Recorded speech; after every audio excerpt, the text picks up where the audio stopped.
Deus seja louvado, irmãos. Amém. Façamos a leitura onde o Senhor tem nos trazido adiante na Epístola aos Hebreus.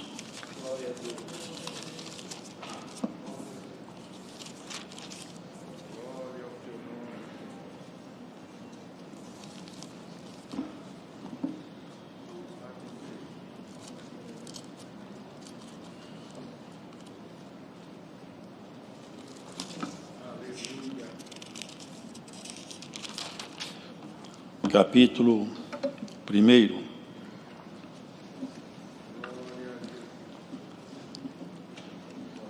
Capítulo 1 da Epístola aos Hebreus.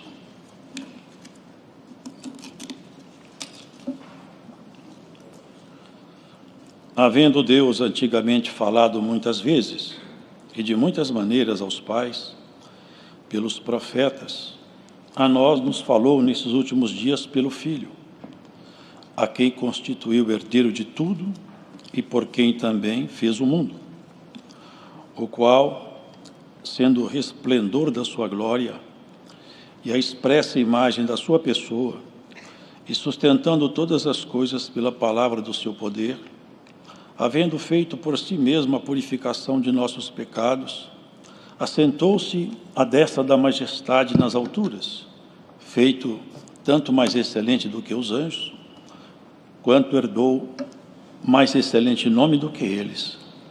Porque a qual dos anjos disse jamais: Tu és meu filho, hoje te gerei.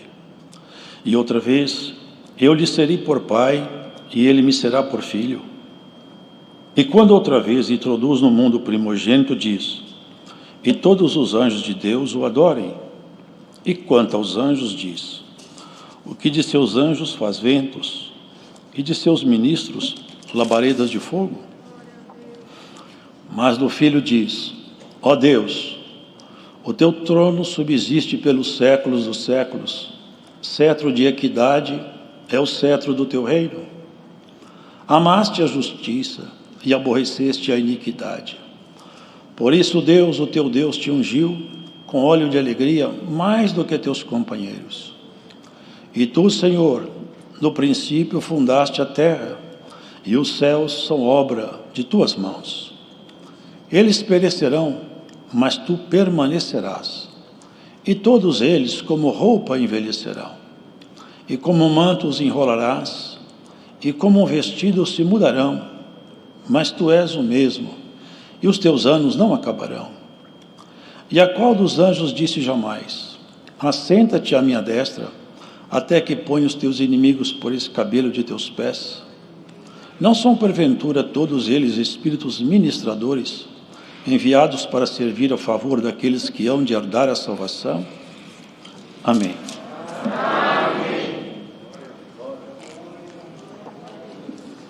Essa epístola não tem assinatura de quem escreveu, contudo ela traz consigo uma profundidade enorme no que diz respeito ao conhecimento do Eterno. Se vê aqui expressa de forma clara uma compreensão bem aguda daquilo que é relativo ao mundo espiritual. E aqui nós vemos a declaração aberta de que Deus já havia falando há muito tempo com as pessoas. Isso se faz referência certamente ao Antigo Testamento.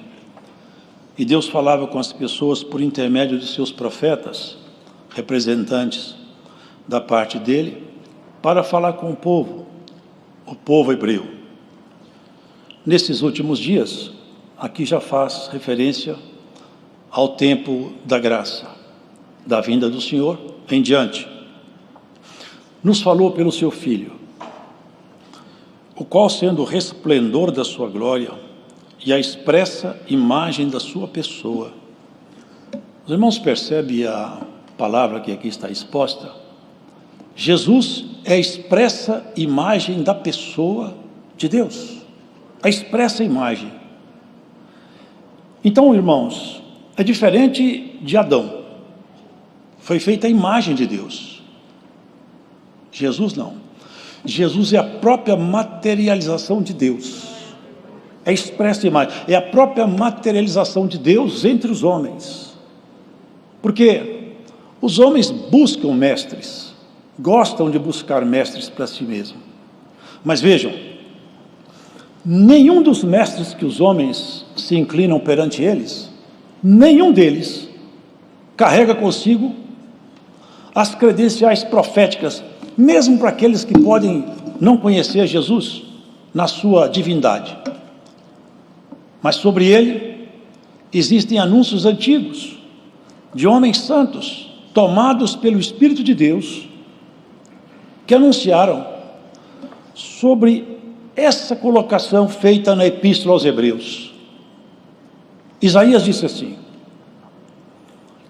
olha que interessante, o seu nome será Emanuel.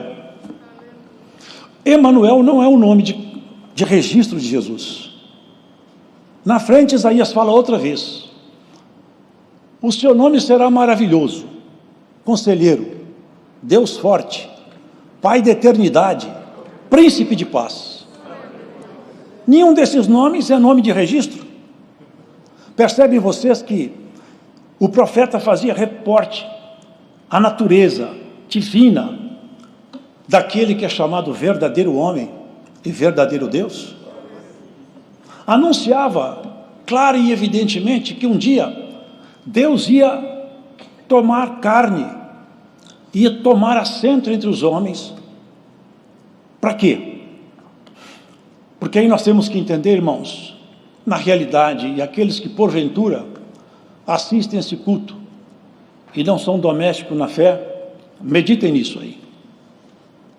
Nós somos feitos à imagem de Deus, à sua semelhança fomos criados. Agora, a imagem de Deus em nós não é a nossa expressão facial, nem nossa compleição física. Por quê? Adão foi criado por Deus, mas existem duas naturezas na criação. A primeira é que Adão foi tomado da terra. Mas dentro daquele corpo, para que o espírito de Adão pudesse se relacionar com o mundo físico, era necessário que ele tivesse um ponto de contato com o mundo natural. Então ele recebeu um corpo. O corpo, sem o espírito, está morto. Mas quando o espírito entrou no corpo, aquele primeiro Adão, ele refletia a imagem. Mas não era o resplendor da glória. Era a imagem. A imagem não tem a mesma excelência do modelo que originou. Porque Deus é infinito. E não há nada que se possa falar, isso é igual a Deus, porque Deus não tem par. Nada. A palavra fala que nem os céus dos céus podem conter nosso Deus. Nada pode contê-lo. Ele não pode ser contido em lugar nenhum, por causa da sua grandeza e majestade.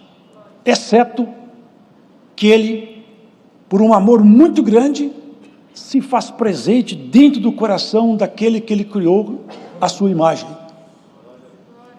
Essa é uma obra maravilhosa, porque Adão trazia alguns atributos que até hoje os homens trazem. A imagem de Deus no homem não se perdeu completamente. O grande problema é que, para entendermos isso, Tiago fala na carta dele. Com a sua boca, você bendiz a Deus e maldiz os homens feitos à imagem e semelhança de Deus. Portanto, Tiago ainda afirma que a imagem e semelhança de Deus está nos homens. Mas ela está como? Talvez nós pudéssemos fazer uma analogia. Um grande fazendeiro,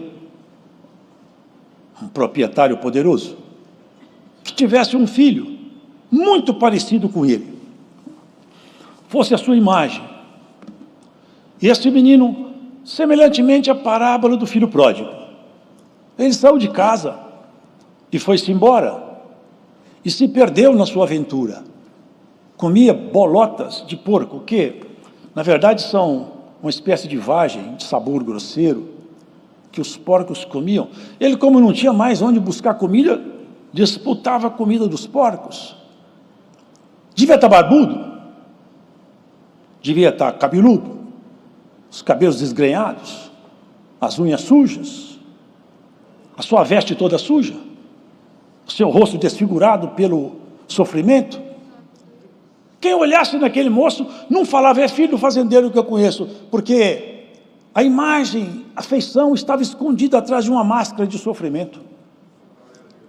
Mas ainda estava escondida lá atrás essa máscara.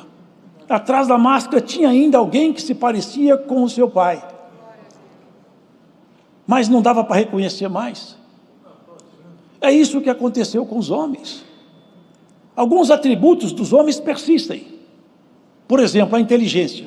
É um atributo divino. Um animal não tem inteligência. Tem habilidades. Inteligência não. Nós temos capacidade de fazer escolhas. Ninguém mais tem na criação, somente nós. Nós sabemos pesar o sentimento de justiça em nosso coração. Nós sabemos aquilatar sentimentos. Animal tem afeto, tem. Mas o sentimento que está em nós de amor, de reconhecimento, não tem no mundo animal. Afeto sim, até a gratidão animal existe. Mas a gratidão inteligente é superior à gratidão animal. Então os homens carregam com eles esses tributos ainda. Algumas pessoas não têm vida espiritual, são pessoas naturais. No entanto, se observa nele algumas coisas excelentes.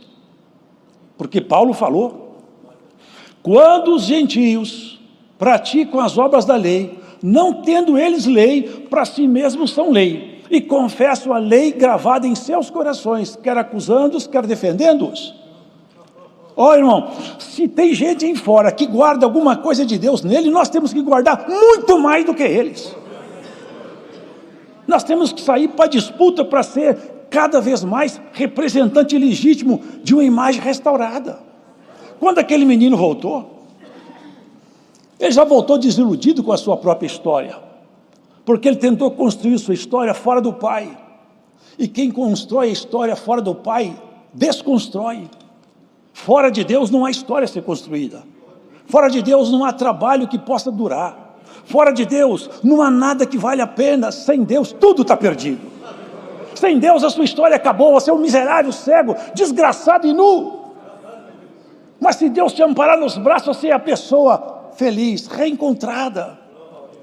Aquele menino voltou. E os irmãos sabem, nem preciso entrar muito em detalhe, mas ele não voltou como um filho que reivindicava a sua posse de pai, porque já havia ele recebido a sua herança. Voltou ao quebrado, machucado, mas ele aprendeu uma lição. Na casa de papai eu nunca passei fome. Quantas pessoas estão buscando comida aí, irmãos? Em filosofias caídas, em caminhos perdidos. Cristo te dá comida de graça e não te cobra nada. Alimenta a sua alma, sustenta você na sua caminhada. Te chama de filho e filha, e ninguém te tomará da mão dele, porque aquele que ele elegeu não perde, ele batalha para o inferno. Voltou aquele menino, aquele moço. Eu sempre imagino essa cena, me vem na mente isso aí. Todo alquebrado, sujo, maltrapilho. E ele não queria reconhecer nem a condição de filho, ele queria a condição de empregado. Eu vou na casa de papai porque os empregados dele vivem melhor que eu. Glórias a Jesus Cristo! Se você tem alguma atividade nessa obra, levanta a mão para o céu, trabalha para o teu rei, com carinho, com zelo, com alegria, porque trabalhar para Deus é investir na eternidade. Aleluia! Isso vai regimentar alguém que está ouvindo essa pregação. Volte a trabalhar para o rei. Você correu da casa do rei, essa palavra te busca hoje nessa pregação. Aleluia! Você vai buscar alguém aí escutando essa pregação. Um laço vai te amarrar, um laço chamado afeição.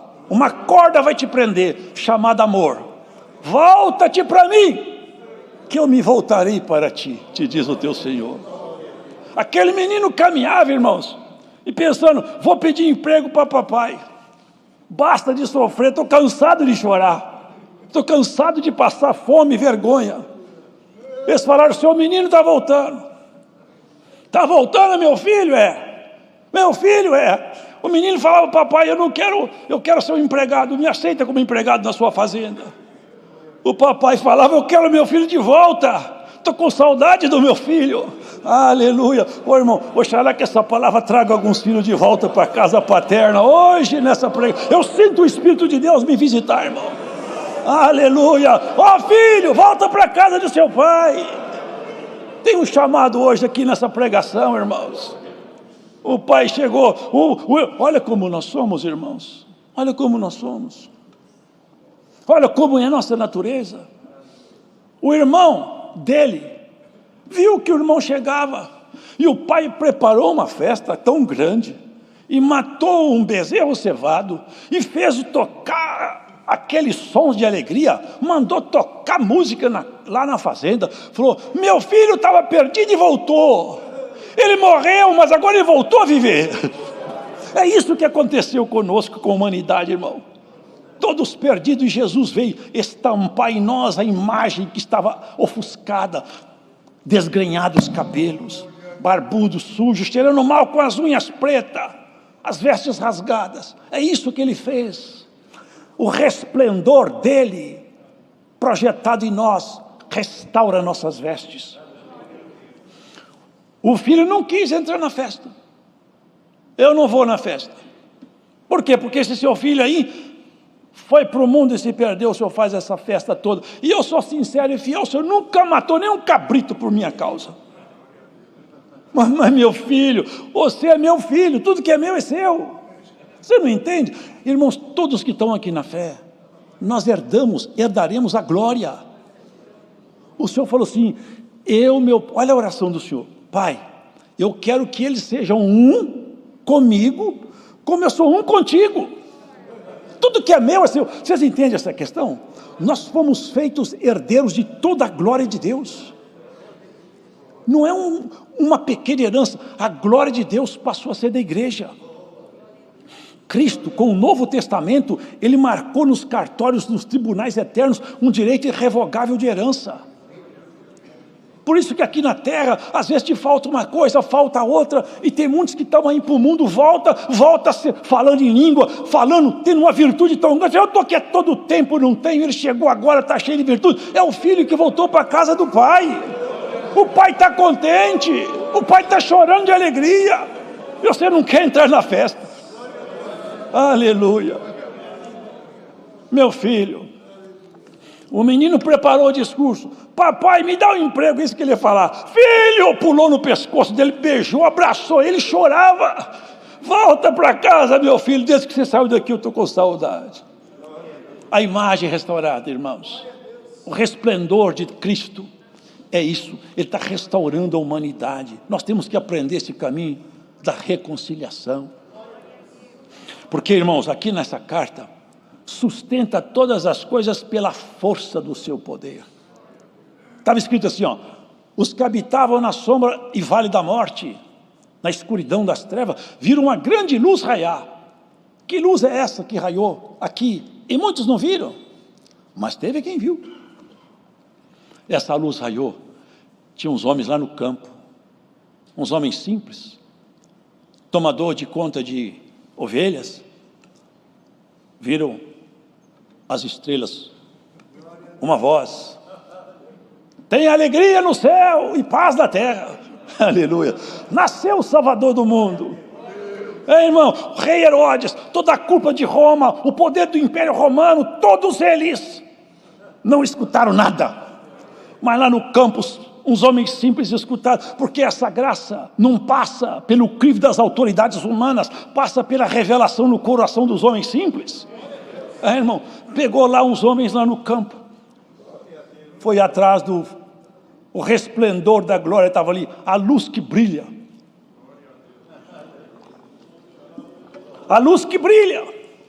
o oriente do alto que visitava o homem, a estrela da manhã que apareceu, envolto em panos, dentro de uma cocheira, porque nem estalagem tinha, um ambiente pobre, trouxeram incenso, mirra e ouro, salvo o melhor juízo. Nós viemos aqui adorar o Rei dos judeus. Nasceu, a esperança chegou.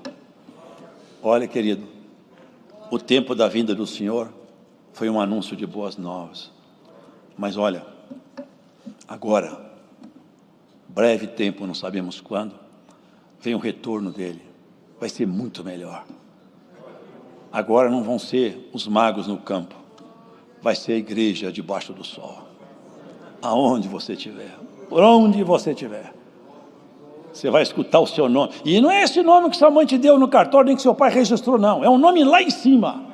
Nome que está lá em cima nos registros eternos. Já leram o que foi escrito? Abriram seus livros e abriu-se o livro da vida. Que coisa, hein? Que coisa maravilhosa. Você lá embaixo, o Senhor te chama, um nome impronunciável. Levanta aqui, ó príncipe. Desfilando no meio daquela corte celestiais de anjos. Você vai ter seu nome registrado na eternidade, passando no século, entrando dentro do palácio. Esse aqui passou debaixo das barbas do dragão. Foi tentado, provado. Passou por todos os processos, mas nunca deixou de me amar. Toma assento comigo. Aonde eu estiver, eu quero que eles estejam também. O que é meu vai ser deles. Aleluia. Não é ouro, não é prata, é glória divina. É poder, é majestade, é conhecimento, é regozijo, é alegria no Espírito. São os tabernáculos da glória. Um dia ele nasceu de uma mulher. Era o verdadeiro homem. Mas o Deus que sustenta, aqui fala que ele criou todas as coisas e sustenta todas as coisas pela força do seu poder. Até o ímpio é sustentado pela força de Deus. E pasmem-se, porque pode parecer estranho. Até o inimigo, ele está debaixo da sustentação de Deus. Porque no dia que Deus tirar a sustentação dele, ele vai para os abismos de lá e nunca mais vai sair. E ele só está aqui porque ele é útil. E alguém dirá, que utilidade pode ter o inimigo? Ele separa o joio do trigo, o sincero do falso. Ele te põe na guerra e te fala, eu não largo o Senhor de jeito nenhum. Haja o que houver, eu sigo adiante. Aleluia! Pode acontecer o que acontecer, como o salmista fala, ainda que essa terra se parta pelo meio, eu farei menção do meu Senhor. Eu sigo adiante. Porque você já foi experimentado. Você já passou em processos difíceis, em ruas apertadas e caminhos estreitos. Muitas vezes o teu adversário tinha certeza que você ia negar e você não negou. Ele jurou que você morria e você está vivo. Ele jurou que você caía e você não caiu. Porque Deus te sustentou. E Ele vai te sustentar até o fim. 1000 cairão à tua esquerda e 10.000 à tua direita e você não cairá. A mão do Todo-Poderoso te sustentará. A voz do Altíssimo raiará debaixo dos tabernáculos da tua casa. Aleluia! Aleluia! O Todo-Poderoso acenderá uma lâmpada na tua tenda. Ninguém fará escuridão morar na casa que Cristo acendeu. Recebe essa palavra. Haverá luz nos tabernáculos teu. Aí é um tabernáculo eterno, aonde o Senhor conquistou, terra conquistada, está chancelada com o sangue de Jesus, os umbrais de entrada, não tem entrada nenhuma força estranha, porque quando passa por você, tem o nome de Cristo escrito na sua testa e a lei gravada no seu coração. Ó bichinho de Jacó, o nome de Deus está em cima da sua cabeça. A hora passou, mas a imagem do Todo-Poderoso vai sendo restaurada. Já pensou aquele moço de barba feita, cabelinho cortado, com perfume, com anel no dedo, com uma roupa de príncipe, assentado na mesa com o rei e o pai chorando, filho, você está bonito. E quem estava do lado falou, igualzinho o pai, e a cara do pai, parece com o pai, e nós todos vamos parecer com o pai, na casa do rei. Deus seja louvado.